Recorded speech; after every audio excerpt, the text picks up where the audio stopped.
আল্লাহ দেখতে চাইলেন ওই ছেলের জন্য মায়া বেশি নাকি আল্লাহর জন্য বেশি। আল্লাহ ডেকে বললেন, ইব্রাহিম দেখি হৃদয়ে কার জন্য দরদার ভালোবাসাটা বেশি। যাও আমার সন্তুষ্টির জন্য ৮৬ বছর বয়সে পাওয়া কলিজার টুকরা দুধের বাচ্চা ইসমাইলকে জবাই করে আমার খুশি অর্জন করো। জবাই করো, স্যাক্রিফাইস করো, আমার জন্য উৎসর্গ করো। এবার আল্লাহ দেখলেন সাইয়েদনা ইব্রাহিমের হৃদয়ের মধ্যে ইসমাইলের জন্য ভালোবাসা বেশি না কম? কত বেশি জানেন? সাইয়েদনা ইসমাইল যখন দুনিয়াতে এসেছে তখন সাইয়েদনা ইব্রাহিম আলাইহিস সালামের বয়স ছিল ৮৬। কত? আপনাকে বাগেরহাটে ৮৬ বছর বয়সে কারো বাচ্চা কাচ্চা হয়? হ্যাঁ, আছে এরকম পালোয়ান? আছে কেউ? নাই। সাইয়েদনা ইসমাইল যখন এসেছে দুনিয়ায় তখন সাইয়েদনা ইব্রাহিমের বয়স কত ছিল? ৮৬। তার মানে ৮৬টা বছর আল্লাহর কাছে কাঁদছে আর দোয়া করছে, আল্লাহ একটা সন্তান দাও দাও দাও, দেয় নাই। ৮৬ বছর বয়সে যে যেই সন্তানটা দিল ওই সন্তানের প্রতি মায়া, দরদ, মোহব্বত, ভালোবাসা বেশি না কম? আল্লাহ দেখতে চাইলেন ওই ছেলের জন্য মায়া বেশি নাকি আল্লাহর জন্য বেশি। আল্লাহ ডেকে বললেন, ইব্রাহিম দেখি হৃদয়ে কার জন্য দরদার ভালোবাসাটা বেশি। যাও আমার সন্তুষ্টির জন্য ৮৬ বছর বয়সে পাওয়া কলিজার টুকরা দুধের বাচ্চা ইসমাইলকে জবাই করে আমার খুশি অর্জন করো। জবাই করো, স্যাক্রিফাইস করো, আমার জন্য উৎসর্গ করো। এরপর ওনার ছেলের সাথে কি বললেন আছে না নাই? ফালাম্মা বালাগা মাআহু সা'য়া ক্বালা ইয়া বুনাইয়া ইন্নী আরা ফিল মানামি আন্নী আযবাহুক ফানজুর মাযা তারা। দুধের বাচ্চা ছোট্ট ইসমাইল ডেকে বলে, ও ইসমাইল আমি স্বপ্নে দেখেছি আমি তোমারে জবাই করছি, এখন কি করব? সুবহানাল্লাহ। আমার আব্বা যদি আমার কইতো, আপনার বাবা যদি বলতো, আব্বা তোরে তো দেখছি স্বপ্নে জবাই করি, আমরা কইতাম আব্বা আমার দেখেন না, আমার বড়টারে দেখছেন। কথা কন। আমরা বলতাম ছোটটারে দেখছেন, ওইটারে জবাই করেন, মাইজ্জাডারে করেন, বড়ডারে করেন, আই ন আই হাইতান ন। সুবহানাল্লাহ কইবেন না? কি বাবা, কি ছেলে! ইন্নী আরা ফিল মানামি আন্নী আযবাহুক ফানজুর মাযা তারা। ইসমাইল স্বপ্নে দেখেছি তোমারে জবাই করতেছি, কি করব কও? সাইয়েদনা ইব্রাহিম এই প্রশ্ন করার পরে সাইয়েদনা ইসমাইল বললেন, ক্বালা ইয়া আবাতি ফাআল মা তুমার। বাবা আপনি স্বপ্নে যা দেখেছেন ঠিক তাই করেন, যা দেখেছেন তাই করেন। আমগো পোলা গুলাও পোলা, উনার পোলাও পোলা। সাতাজিদুনি ইনশাআল্লাহু মিনাস সাবিরিন। আব্বা আমি তো ডরাই না, আপনি ডরায়েন না। আমি ভয় পাই নাই, আমি ভয় আছে, আপনি ভয় পান কিনা? আল্লাহু আকবার। কি ছেলে দিয়েছিল আল্লাহ তারে! ইফআল মা তুমার সাতাজিদুনি ইনশাআল্লাহু মিনাস সাবিরিন। ও বাবা আপনি ভয় পায়েন না, ইনশাআল্লাহ আপনি আমারে ধৈর্যশীল দেখতে পাবেন, আপনি আমারে ধৈর্যশীল দেখতে পাবেন। তাহলে ছেলের সাথে কি কথা হয়েছে কোরআনে আছে না নাই? বলতে দেরি, ছুরি নিয়ে গলার মধ্যে ছুরি চালাতে 1 সেকেন্ডও দেরি করে নাই। সুবহানাল্লাহ পড়েন। তার মানে এই পরীক্ষায়ও আল্লাহ বললেন, ক্বাদ সাদ্দাকতার রুইয়া ইন্না কাযালিকা নাজজিল মুহসিনিন। ইব্রাহিম ছুরি আর চালায়ও না, ইসমাইলকে মারা আমার উদ্দেশ্য না, তোমার হৃদয়টা দেখা উদ্দেশ্য। এই ইসমাইল মরে গেলে তো সব ঘটনা উলট পালট লেগে যাবে, কারণ আখিরি জামানার পয়গম্বর বিশ্বনবী মুহাম্মদ রাসূলুল্লাহ সাল্লাল্লাহু আলাইহি ওয়াসাল্লাম এই ইসমাইলের বংশে পৃথিবীতে আগমন করবে। চিল্লায় কোন ঠিক কিনা? ইসমাইলকে বাঁচিয়ে রাখা আল্লাহর জন্য ওয়াজিব, আল্লাহ নিজের জন্য এটাকে আবশ্যক করেছেন। সুবহানাল্লাহ পড়েন। কুড ইউ ইমাজিন কি স্যাক্রিফাইস তিনি করেছেন, প্রতিটা পরীক্ষায় পাস। পরীক্ষার ফলাফলে আল্লাহ কি বললেন, তোমার আমি কি বানাইলাম? নেতা। নেতা হওয়া এত সোজা না। লিডারশিপ কোয়ালিটিটা অনেক গুরুত্বপূর্ণ কোয়ালিটি, এটা চাইলেই পাওয়া যায় না। এটা নিজেকে তিলে তিলে পরীক্ষায় উত্তীর্ণ করে, কষ্টি পাথর দিয়ে যাচাই বাছাই হওয়ার পরে নিজেকে প্রমাণ করে করে নেতা হতে হয়। চিৎকার করে বলেন ঠিক কিনা? আল্লাহ বললেন, আমি আমার খলিলরে খালি পরীক্ষার উপর পরীক্ষা নিলাম। যারে আল্লাহ ভালোবাসে বেশি তার জীবনে পরীক্ষাও। বিশ্বনবীরে আল্লাহ বুঝাতে চাইলেন, ও আমার নবী আপনার জীবনটা পরীক্ষাময়, এত পরীক্ষা দেখে বিচলিত হওয়ার কিছু নাই, টেনশনে পড়ার কিছু নাই, নিরাশ হওয়ার কিছু নাই। আপনার পিতা ইব্রাহিমকেও এরকম অনেকগুলো আমি পরীক্ষা নিয়েছি, আর প্রতিটা পরীক্ষায় আমার ইব্রাহিম খলিল সফলতার সাথে উত্তীর্ণ হয়েছে। আসাদুন নাসি বালাআন আল আম্বিয়া, এই পৃথিবীতে সবচেয়ে বেশি বালা মুসিবত আর পরীক্ষা আসে নবীদের। কাদের? সুম্মাল আমসাল ফাল আমসাল, এরপরে সিদ্দিকিনদের, শুহাদাদের, সলিহিনদের। ইবতালা আর রাজুলু হাসাবা দীনি, ব্যক্তির দিনদারি যত বেশি তার উপর আল্লাহর পরীক্ষাও। এজন্য মুমিন পরীক্ষাতে ভয় পায় না, মুমিন কখনো বিচলিত হয় না, মুমিন ভরসা রাখে একজনের উপর। চিল্লায় বলেন যিনি কে? আল্লাহ বললেন পরীক্ষার পর পাহাড় সম পরীক্ষা দিয়ে আমি আমার খলিল ইব্রাহিমকে যাচাই করেছি। একটা পরীক্ষায় ইব্রাহিম ফেল করে নাই, প্রতিটা পরীক্ষায় পাস। এগুলো বলে বলে বিষ্ণুনবীর আল্লাহ সান্ত্বনা দিচ্ছেন, নবী ওরা আপনারে গালি দেয় জাদুকর বলে, ওরা আপনারে গালি দেয় গণক বলে, ওরা আপনারে কবি বলে গালি দেয়, ওরা আপনারে পাগল বলে গালি দেয়, একটার পর একটা পরীক্ষায় আপনি জর্জরিত হচ্ছেন। নবী আপনার পিতা ইব্রাহিম তো এর চেয়েও বেশি পরীক্ষায় পড়েছে। দুনিয়াতে আমরাও যারা পরীক্ষার শিখা, আমরাও সাইয়েদনা ইব্রাহিমের জীবনী থেকে শিক্ষা নেওয়ার দরকার আছে না নাই? গালি আসবে, মন্দ কথা আসবে, বিপদ আসবে, জেল জরিমানা আসবে, ঝুঁকি আসবে। এই ঝুঁকি আর রিস্কের মধ্য দিয়ে কালিমার দাওয়াতের প্রচারের কাজ করতে হবে। চিল্লায় এখন ঠিক কিনা? এটাই মুমিনের বৈশিষ্ট্য। ঝুঁকি, বিপদ, পরীক্ষা, বালা মুসিবত, এগুলো মুমিনের লক ছাড়ে না, পিস ছাড়ে না। কারণ মুমিনরে পছন্দ করে কে? মুমিন খুব ভালো করেই জানে বিপদের পরেই বিজয় দান করবে কে। রাত্রি যত গভীর হয়, সুবহে সাদিকের সময় কাছে আসতে থাকে, গর্ভবতী নারীর পেটের ব্যথা যত বাড়তে থাকে, নতুন মেহমান দুনিয়ায় আসার সময় ঘনাতে থাকে, তেমনি ইসলামের পক্ষে যারা কথা বলে তাদের উপর বিপদ, ঝুঁকি, অত্যাচার, অনাচার যত বাড়তে থাকে, কালেমার বিজয়ের সময়টাও কাছে আসতে থাকে, কাছে আসতে থাকে। এই নাজরানা আমাদেরকে দিতে হবে। পরীক্ষায় আমাদেরকে সাইয়েদনা ইব্রাহিমের মতো উত্তীর্ণ হতে হবে। জালিমরা বেশি দিন থাকতে পারে না, এটা ইতিহাস সাক্ষী। কথা বলেন। যারা জুলুম করে তাদের জন্য তো সাহায্য নাই, যারা মাজলুম তাদের জন্য সাহায্য।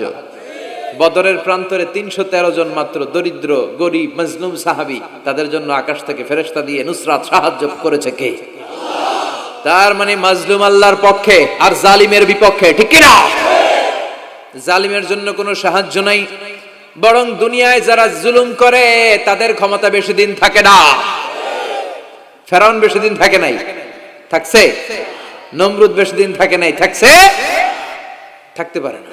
যারা দুনিয়াতে রক্ত ঝরায় এরা থাকতে পারে না, বরং যাদের রক্ত ঝরে তাদেরকে আল্লাহ বিজয় দিয়ে দেয়। আর যারা রক্ত ঝরায় এদের শেষ রক্ষাও হয় না, এরা জান নিয়ে পালাবার সুযোগ পায় না। কথা বলেন।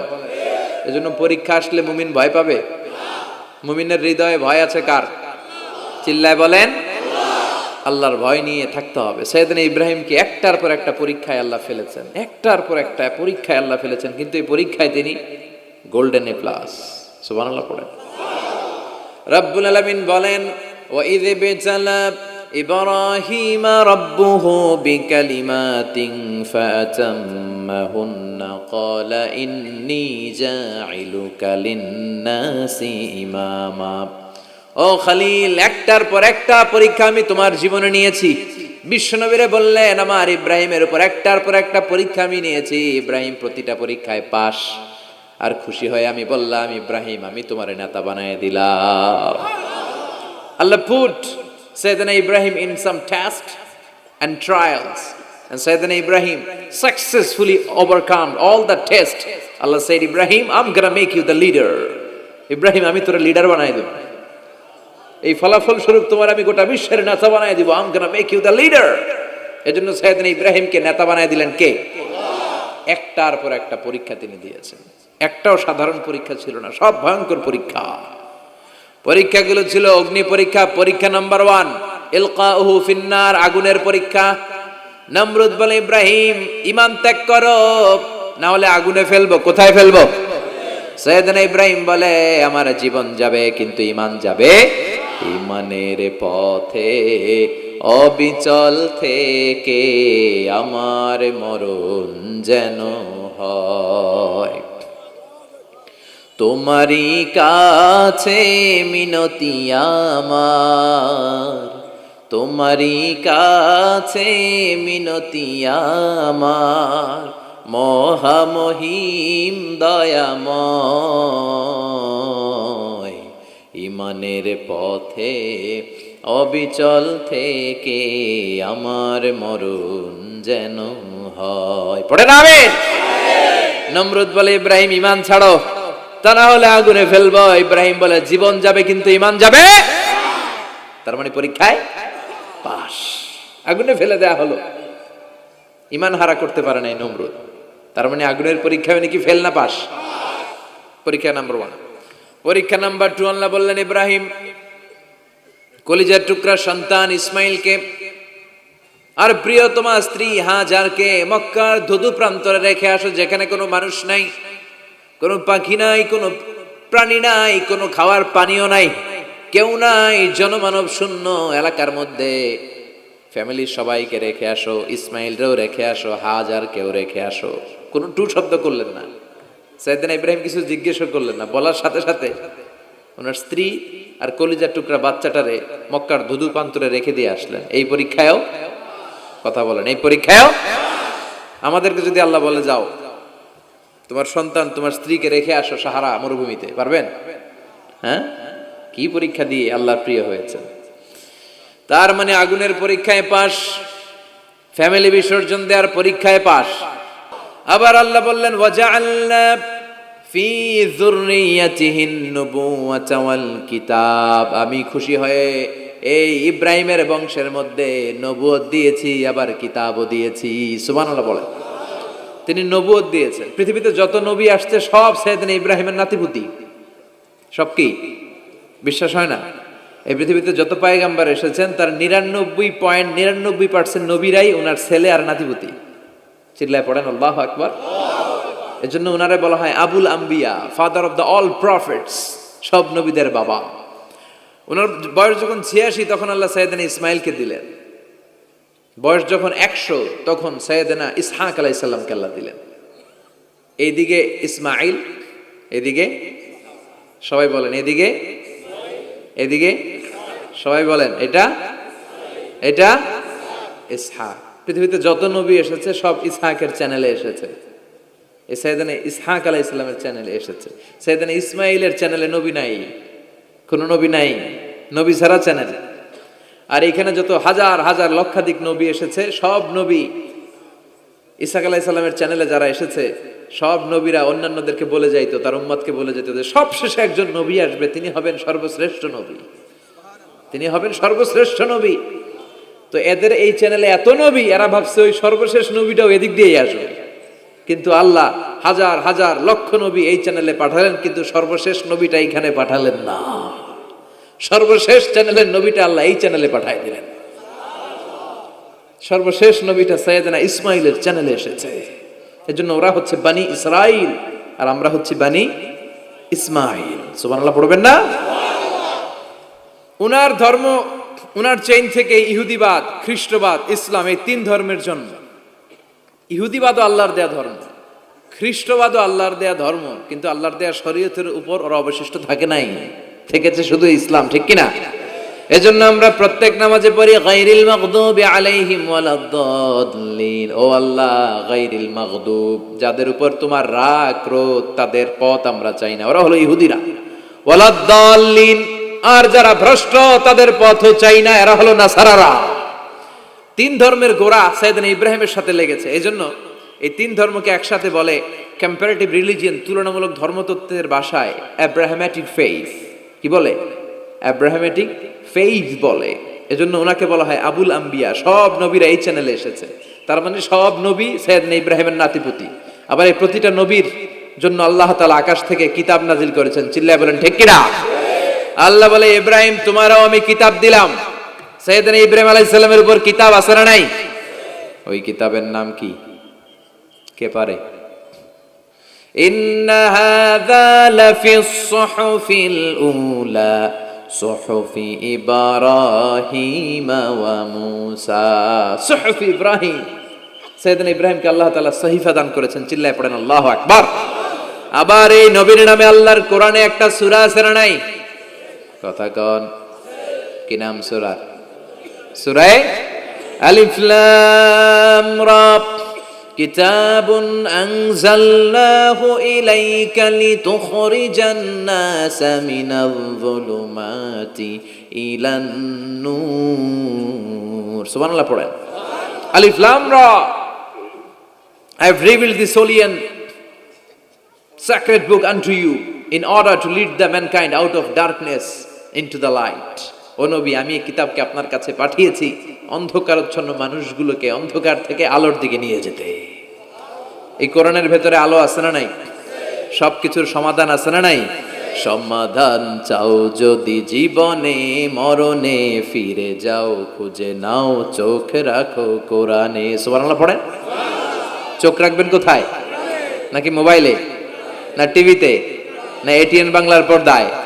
আসিতেছে আগামী শুক্রবার রঙিন পর্দায়, চোখ রাখুন এটিএন বাংলায়।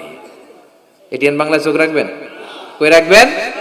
সমাধান চাও যদি জীবনে মরণে, ফিরে যাও খুঁজে নাও চোখ রাখো কোরআনে। ঠিক কি না? If you want the solution this dunya and akhirah, go back, have a look to the holy Quran. সুবহানাল্লাহ পড়েন। কি নবী আল্লাহ বানালেন, ওই নবীর নামে আল্লাহ একটা সূরা দিলেন।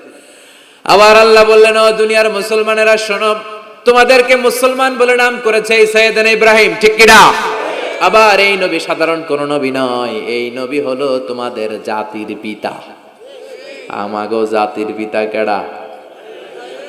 কথা কন আরো জোরে, সবাই মিলে বলেন, মিল্লাতা আবিকুম ইব্রাহিম হুয়া সাম্মাকুমুল মুসলিমিন। মিল্লাতা আবিকুম ইব্রাহিম, তোমাদের জাতির পিতার নাম, আমাদের জাতির পিতার নাম ওয়া সাম্মাকুমুল মুসলিমিন, তিনিই তোমাদেরকে মুসলমান নামকরণ করেছে।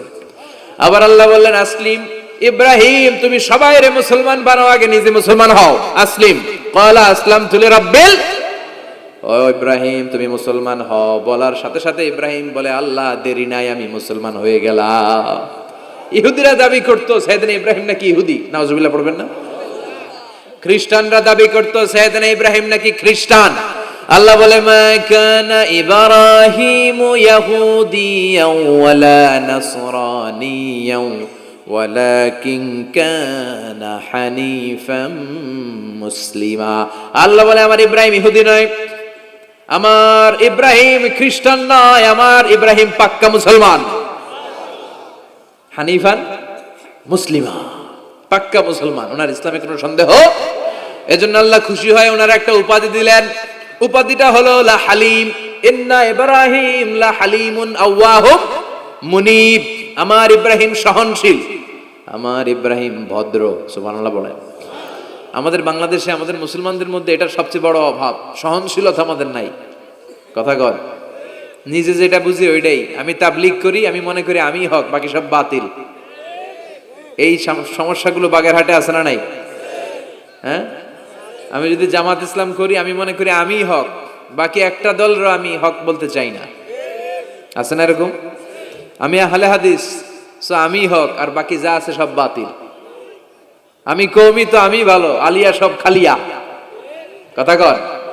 আবার আমি আলিয়া, আমি ভালো, কওমিয়া সব শেষ। এই ঠেলা ঠেলে এই দেশে আছে না নাই? এক ইসলাম, এক নবী, এক কোরআন, এরপরে সহনশীলতা নাই। সে অন্য নেশাবে পড়ুক, সে অন্য মতদর্শে হোক, সে তো আমার ভাই। সবচেয়ে বড় পরিচয়, সেও মুসলিম, আমিও মুসলিম। এই চিন্তাটুকু নাই। আল মুমিনুনা ইখওয়া, ব্রাদারহুড, ভ্রাতৃত্বের এই বন্ধনটা আমাদের মধ্যে নাই। আমরা একে অপরকে গালিগালাজ করতে দেরি করি না, একটু চিন্তা করি না। কাফের বলে ফতোয়া দিতেও দেরি করি না। কথা কন, ফতোয়া আছে না নাই? কয় তুই কাফের 10 কারণে, তুই কাফের 20 কারণে, তোর দাদা কাফের, তোর নানা কাফের, তোর পীর সাহেব হুজুর কাফের। আছে না নাই? তোর এই কাফের পীর সাহেব মারা গেলে, এই পীর সাহেবের যে কবরে শোয়ানো হবে, ওই কবরের উপরে যে ঘাস উঠবে, ওই ঘাস যে গরু খাবে, ওই গরুর যে দুধ খাবে, ওইটাও কাফের। আছে না নাই?